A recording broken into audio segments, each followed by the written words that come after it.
Hey guys, Michael from Copper vs Glass, and today we have a quick one. Hey, that's what she said. So what we're taking a look at today is, in my opinion, the best MagSafe charger currently available.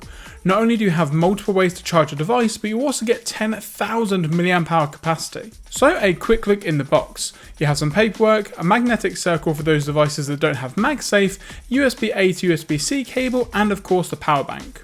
Now, while this is basically made for the iPhone with MagSafe on board, I'll be using it with my S22 Plus with the Pataka case, which opens up MagSafe for Android. And of course, I will have a video link below all about this case and all of the Pataka accessories. So, onto the power bank. You have the power button on the right, LEDs on the left to show the charging, the top left has the hole for the lanyard, and then the bottom has the USB-A port, USB-C, and also lightning port. This means that you can also just use this as a high capacity power bank even if you don't have MagSafe on board. And overall, the mag-on is relatively slim for what it is and not too heavy. You can also see the magnetic part for MagSafe on the back here, which touches your device in this nice sort of ridged area. Now, it would have been nice for all of this text to be on the inside of the power bank and not on the back, but unfortunately it's not. So you have all this info about the power rates and charging details on the back all the time, but what's the power delivery actually like? Well, once on the back of my device, you can see here that it says fast wireless charging.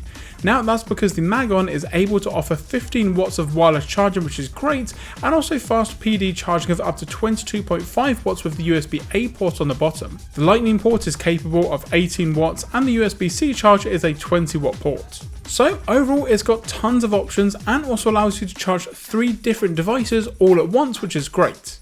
And taking into account the average capacity of a phone these days, you're going to be getting maybe around 3 or even 4 chargers out of this power bank, so if you're going away for a weekend, this is basically all you need to take with you. See, I said it would be a quick one.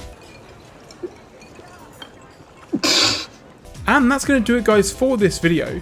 Now, the Mag-On will be linked below in that description, and if you guys did enjoy this video, be sure to give it a thumbs up down below, and if you've got any questions or comments about anything on the channel or this power bank specifically, let me know in the comment section down below.